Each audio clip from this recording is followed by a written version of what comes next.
Hello, welcome to all of you. मैं चेतन सिंह आप सभी का अपने यूट्यूब चैनल एडवर्बर पर स्वागत करता हूं। 10th मैथ में आज हम लोग पढ़ेंगे बहुपद, पॉलिनोमियल्स। ये पॉलिनोमियल क्या होते हैं? देखिए, बहु, ये नाम से ही क्लियर है आपका। बहु का मतलब हुआ अनेक, बहुत से। क्या हुआ? बहुत से या अनेक। अंग्रेजी में भी हम देखते हैं पॉली का मतलब होता है बहुत। पॉली का मतलब क्या हुआ? बहुत या अनेक। अब दूसरा शब्द हमारा हुआ नॉमियल्स। ये नॉमियल्स का मतलब है पद। इसका मतलब हुआ कि ऐसा कोई भी व्यंजक जिसमें अनेक पद हों, जिसमें अनेक पद हों, वो कहलाता है पॉलिनोमियल। जिसमें अनेक पद होंगे वो पॉलिनोमियल कहलाएगा। अब अगर हम इसकी परिभाषा लिखनी चाहें तो इसकी परिभाषा हम लिख सकते हैं वह बीजीय व्यंजक। परिभाषा, ये मैथमेटिकल आपकी परिभाषा होगी। वह बीजीय व्यंजक, वह बीजीय व्यंजक जिसमें चर राशियां, ये है जिसमें चर राशियां, आप जानते हैं कि चर राशि होती हैं और कुछ मतलब वेरिएबल्स होंगे और कांस्टेंट होंगे। चर राशियां होंगी और अचर राशियां होंगी। तो जिसमें चर राशियां ये ऋणेतर पूर्णांक तथा शून्य घात के रूप में हों। क्या हों? ऋणेतर पूर्णांक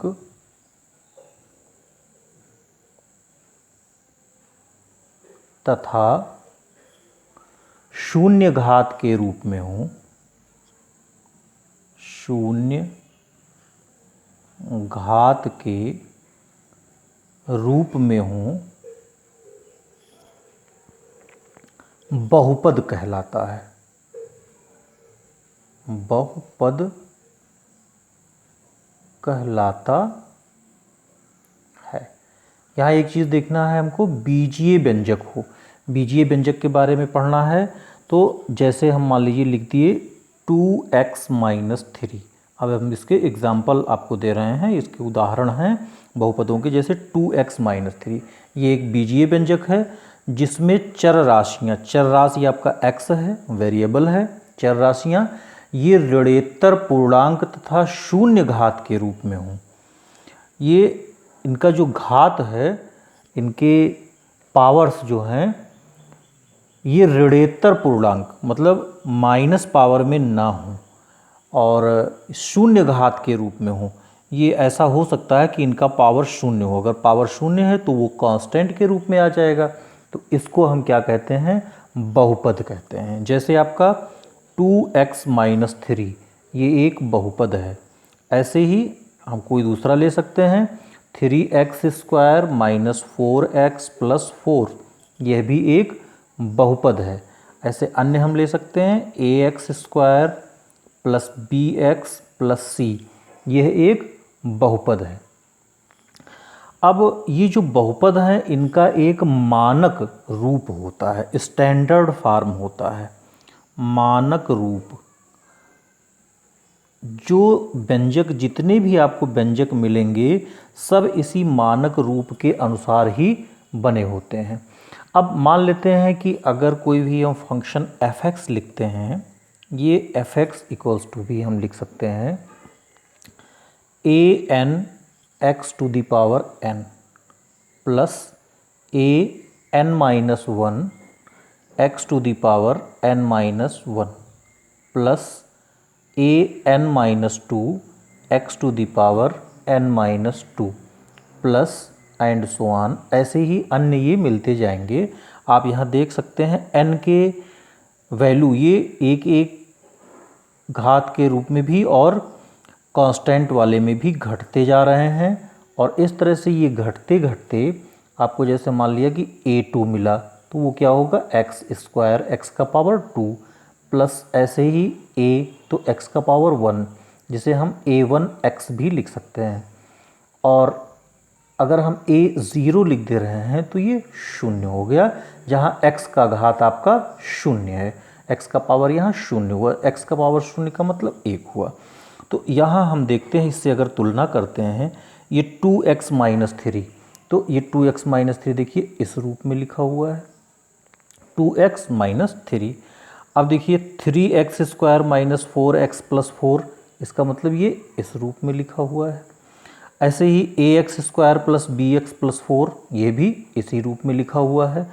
तो यहाँ जो है, ये जो आपके an या a0 से लेकर के पूरे आपके a1, a2, a3 है ना, एंड सो ऑन an, ये सब क्या होंगे, ये सारे रियल नंबर्स होंगे। ये सब क्या होंगे, is the element of r, ये सब वास्तविक संख्याएं होंगी। अब अगर किसी भी चर राशि के घात ये ऋणात्मक हैं तो वो बहुपद नहीं होगा। अब जैसे हम आपको बता रहे हैं आगे, अगर चर राशि का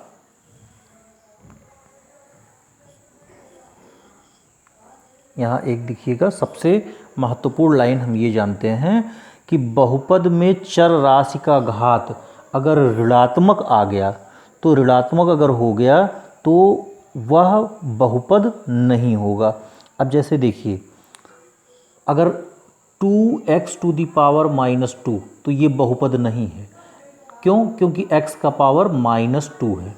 और ऐसे ही अगर 2x स्क्वायर होता तो ये बहुपद है, और ये बहुपद नहीं है। ये बहुपद नहीं है और ये बहुपद है, क्योंकि x का पावर माइनस यहाँ है।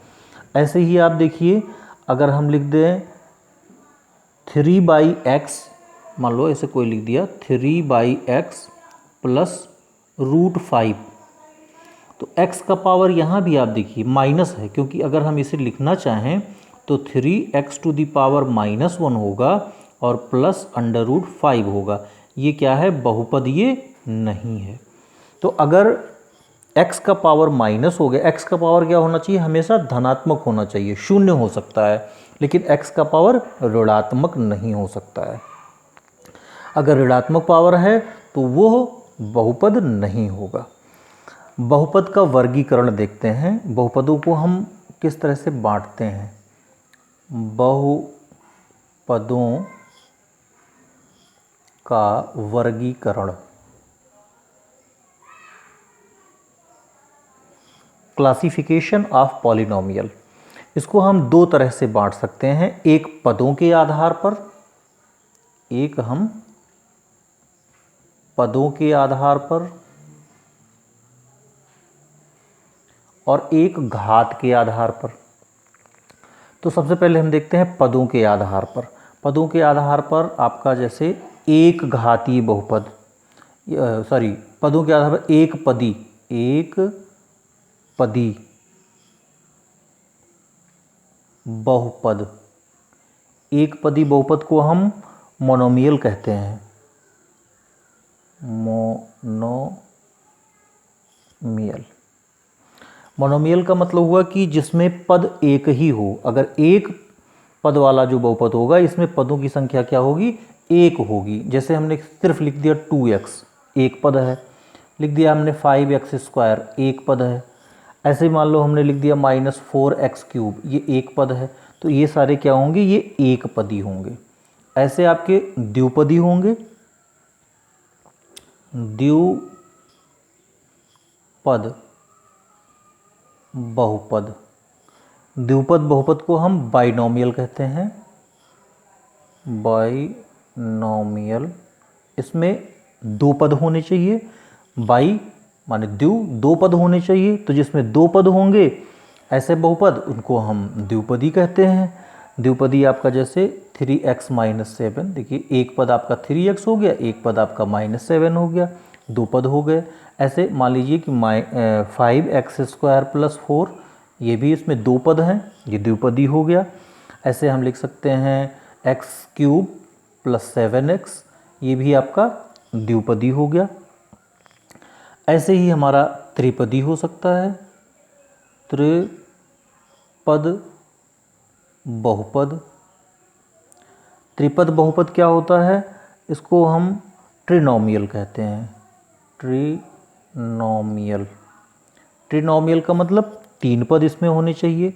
तो तीन पद, आप कोई तीन पद वाला आप लिख दीजिए, जैसे x square plus x plus one, ये इसमें तीन पद हो गए।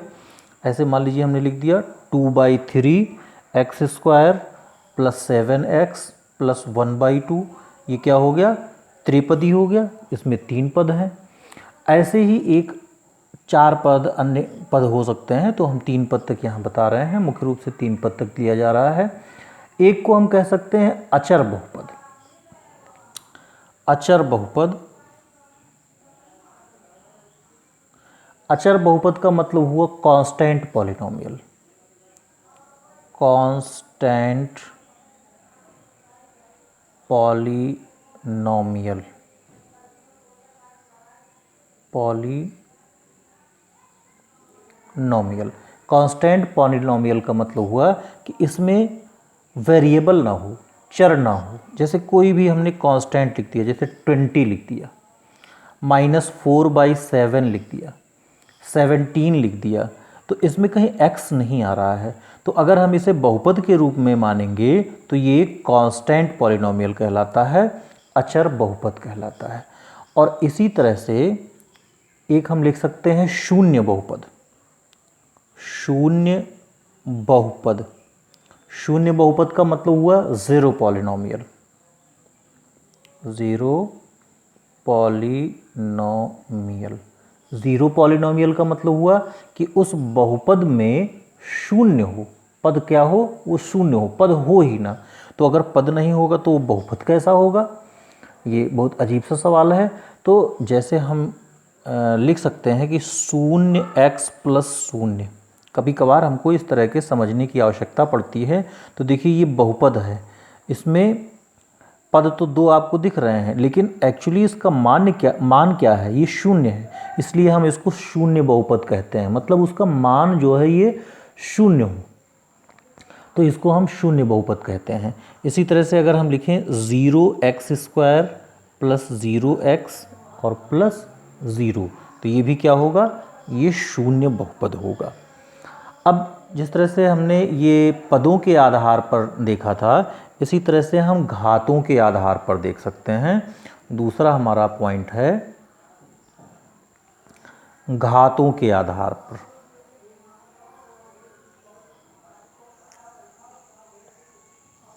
सेकेंड पॉइंट ले लेते हैं, घातों के आधार पर। अब पावर के आधार पर देखा जाए, इसमें जैसे हम लोग ये पढ़ चुके हैं, एक रैखिक बहुपद। रैखिक बहुपद, रैखिक बहुपद क्या होते हैं? Linear polynomial. Linear polynomial, linear polynomial का मतलब क्या हुआ कि इसमें सभी जो बहुपद होंगे उसका जो पावर होगा, मैक्सिमम जो पावर होगा वो कितना होगा? 1 होगा। जब मैक्सिमम पावर 1 होगा तो इसको हम रैखिक बहुपद कहते हैं। ये 2x प्लस 7 होगा जैसे, या मान लिया हमने x/2 - 5 ये लिख दिया, इसमें x का पावर कितना है? 1 है, इसलिए ये रैखिक बहुपद कहलाता है। रैखिक इसलिए भी क्योंकि इसका अगर हम ग्राफ बनाएंगे तो एक हमको सरल रेखा मिलती है, इसलिए ये रैखिक पॉलिनोमियल होता है, लीनियर पॉलिनोमियल कहलाता है। इसी तरह से जब हम द्विघात बहुपद को लेते हैं, द्विघात बहुपद, द्विघात बहुपद को हम क्वाड्रेटिक पॉलिनोमियल कहते हैं। QUADRATIC, क्वाड्रेटिक, और P पॉलिनोमियल, ये क्वाड्रेटिक पॉलिनोमियल हुआ। क्वाड्रेटिक पॉलिनोमियल का मतलब पावर 2 होना चाहिए, जैसे 2x² प्लस 3x प्लस 2, या अन्य तरह का हम कोई भी लिख सकते हैं। जैसे मान लिया लिख दिया 4x² - 3x प्लस 4। तो इसमें x का जो पावर हुआ वो 2 हुआ। x का जो पावर हुआ मैक्सिमम वाला देखते हैं, ये 2 होने के कारण ये क्वाड्रेटिक पॉलिनोमियल कहलाता है। ऐसे ही हम त्रिघातीय बहुपद लिख सकते हैं। तीसरा सी वाला, त्रिघातीय बहुपद। त्रिघातीय बहुपद मतलब cubic polynomial. Cubic polynomial. Cubic polynomial का मतलब जो मैक्सिमम पावर होगा पॉलिनोमियल का वो कितना होना चाहिए? 3 होना चाहिए। तो सपोज करते हैं कि 3x³ + 5x और +7, या अन्य ले लेते हैं 4x³ + 5x² + 7x + 3। तो इसमें देखते हैं जो मैक्सिमम पावर है x का वो कितना होना चाहिए? 3 होना चाहिए। तो ये त्रिघातीय बहुपद कहलाते हैं।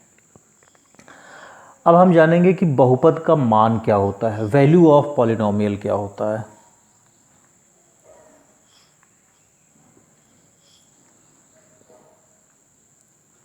बहुपद का मान,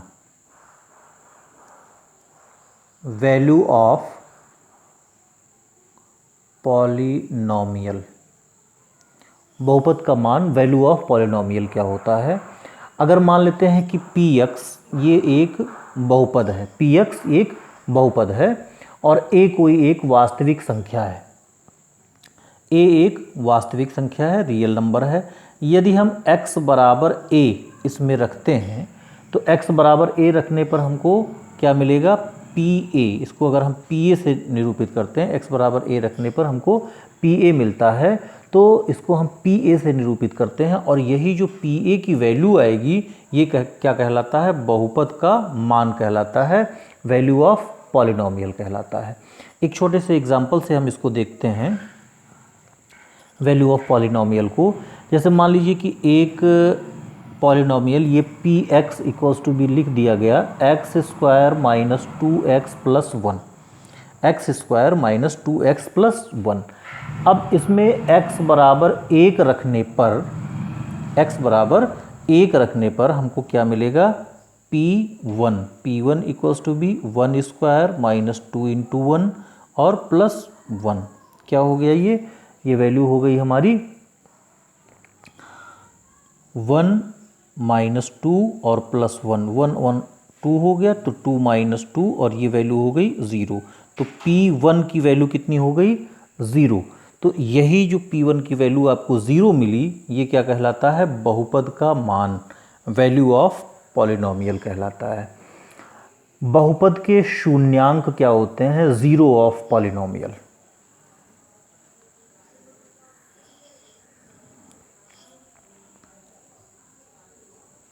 बहुपद के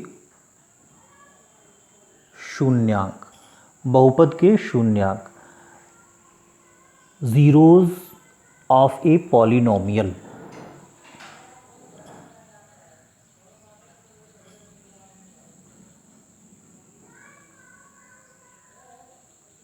polynomial, zeros of a polynomial. Zeros क्या होता है? जैसे अभी हम लोगों ने लिया कि px ये एक बहुपद है और a एक वास्तविक संख्या है। तो जब हम pa का मान निकालें और pa का मान 0 आ जाए, क्या करें? यदि हम pa का मान निकालें और pa का मान 0 आ जाए तो a बहुपद x का, a बहुपद x का या px का क्या कहलाता है? शून्यांक कहलाता है। फिर से देख लीजिए कि अगर एक बहुपद px है और px में x बराबर 1 रखने पर, जबकि a एक रियल नंबर है, a रखने पर आपको pa की वैल्यू अगर 0 मिल जा रही है तो a px बहुपद का शून्यांक कहलाता है, या बहुपद का ये शून्यांक कहलाता है। जैसे अगर हमने ले लिया, ये एग्जाम्पल से यही बात हम समझते हैं कि px बराबर अगर हमने लिया x cube minus 6x square, x cube minus 6x square और प्लस 11x माइनस 6 और x बराबर 1 मान लीजिए हम इसमें रख रहे हैं। क्या? x बराबर 1 रखने पर x बराबर 1 रखेंगे, हमारा p 1 हो गया। तो ये 1 cube minus 6 into 1 square plus 11 into 1 minus 6, 1 minus ये वैल्यू हो गई 6 और प्लस ये 11 हो गया और ये माइनस 6 हो गया। तो यहाँ देखते हैं 11 और 1 ये हो गया 12, माइनस 6 माइनस 12 और ये वैल्यू हो गई 0। तो P1 की वैल्यू कितनी हो गई? 0।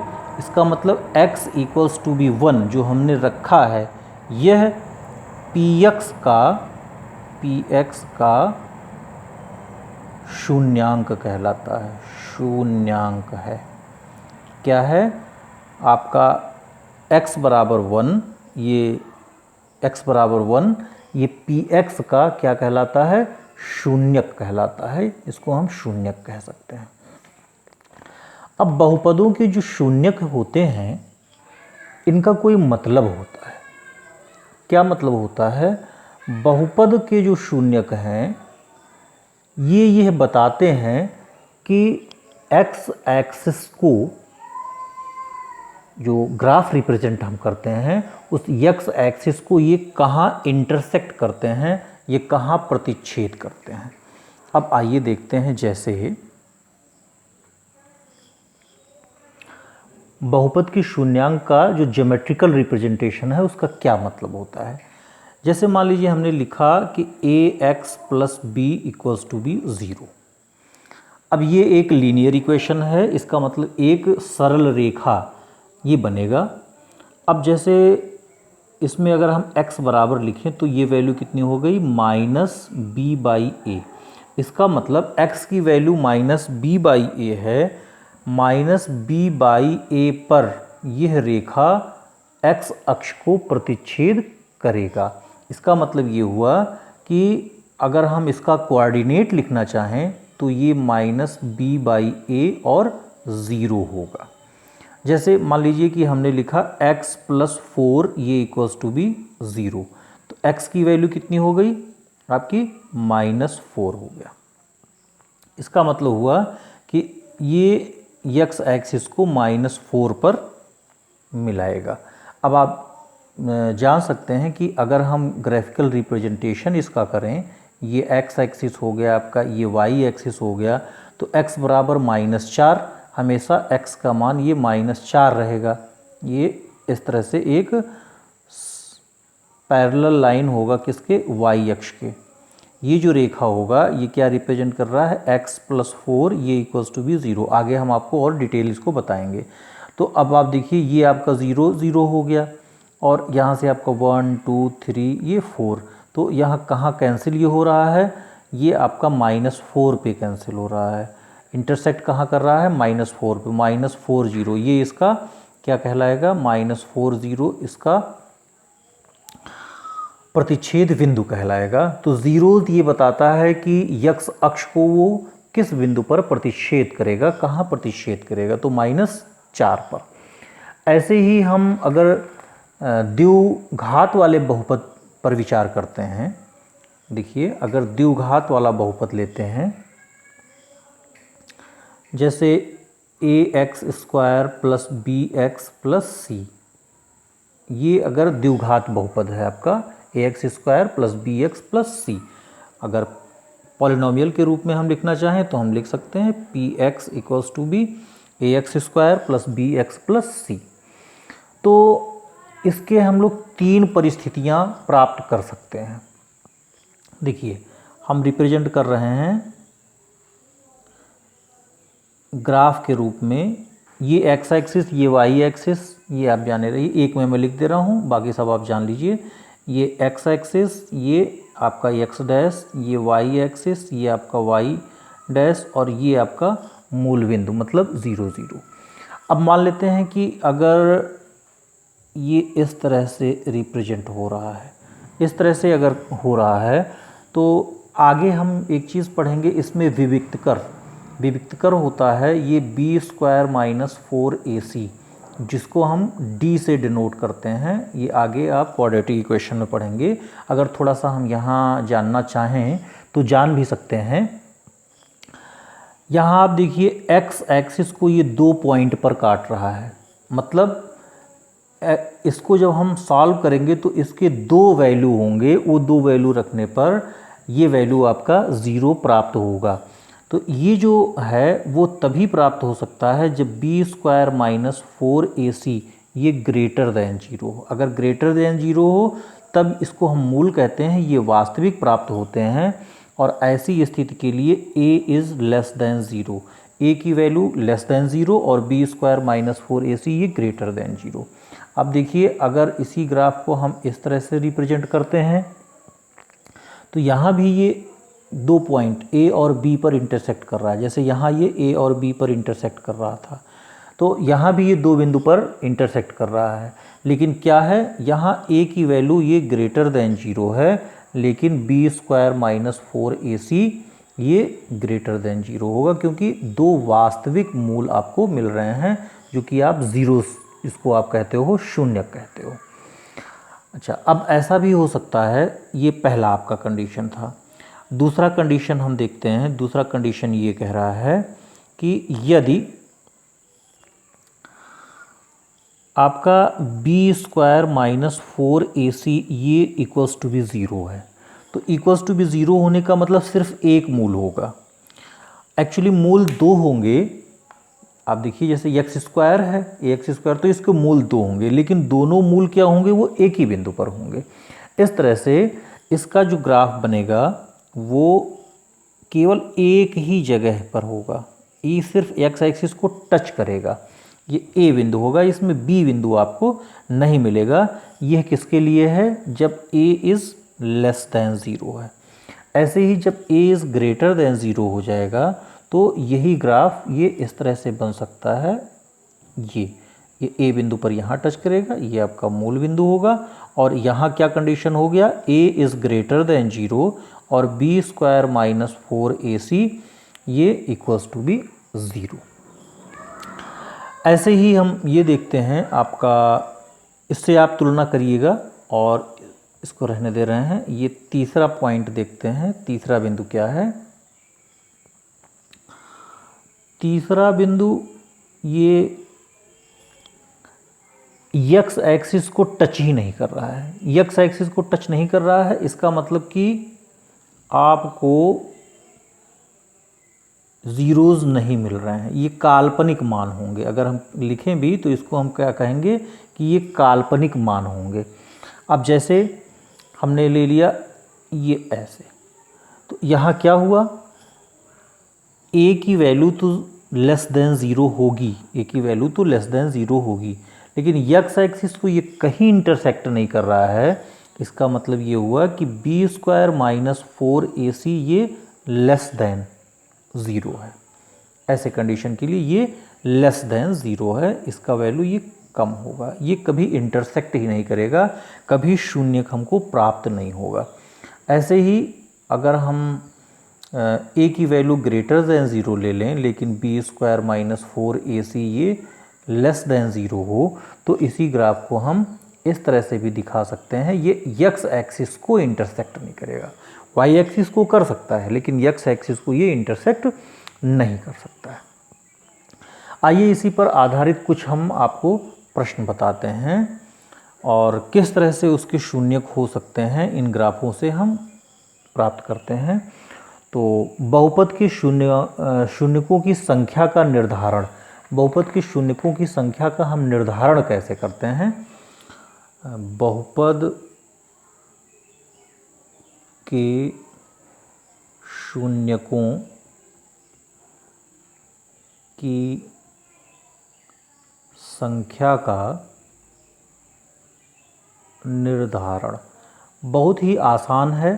एक्स एक्सिस को जितने जगह प्रतिच्छेद करेगा, जितने बिंदुओं पर प्रतिच्छेद करेगा, बहुपद के शून्यांकों की संख्या उतनी ही होगी। अब जैसे हम आपको ग्राफ बना बना के बता रहे हैं, जैसे मान लीजिए कि ये एक ग्राफ है, आप देखिए कि ये एक बिंदु पर प्रतिच्छेद कर रहा है, इसलिए इसके शून्यकों की संख्या क्या होगी, 1 होगी। ऐसे ही हम एक दूसरा ग्राफ ले रहे हैं, ये इसके शून्यकों की संख्या कितनी होगी, 2 होगी, क्योंकि आप देख सकते हैं कि ये इस 2 जगह पर यक्स एक्सिस को काट रहा है। यक्स एक्सिस से सिर्फ मतलब है। ऐसे ही ये देखिए, अगर मान लीजिए कि इस तरह से हमने एक ग्राफ लिया है, यक्स एक्सिस को ये एक जगह यहाँ, एक जगह यहाँ, एक जगह यहाँ, कितनी जगह प्रतिच्छेद कर रहा है, 3 जगह प्रतिच्छेद कर रहा है, इसलिए इसके शून्यकों की संख्या कितनी हुई, 3 हुई। ऐसे ही अगर कोई हम इस तरह का स्ट्रेट लाइन लें तो ये यक्स एक्सिस को कहाँ प्रतिच्छेद कर रहा है, सिर्फ एक जगह प्रतिच्छेद कर रहा है, तो इसके शून्यक की संख्या कितनी हुई, 1 हुई। ऐसे ही अगर एक ग्राफ हम ऐसे लेते हैं, इसके शून्यक की संख्या कितनी हुई, सिर्फ 1 हुई, सिर्फ एक जगह ये प्रतिच्छेद कर रहा है। ऐसे ही कोई हम अन्य ग्राफ लेते हैं,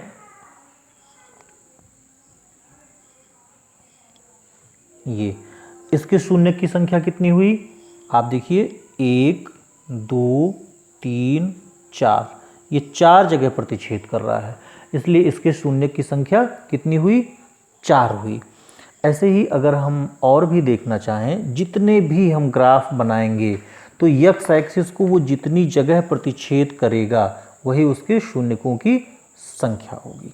तो आगे हम आपको एक्सरसाइज देंगे और उस एक्सरसाइज में आप शून्यकों की संख्या ये ज्ञात कीजिएगा।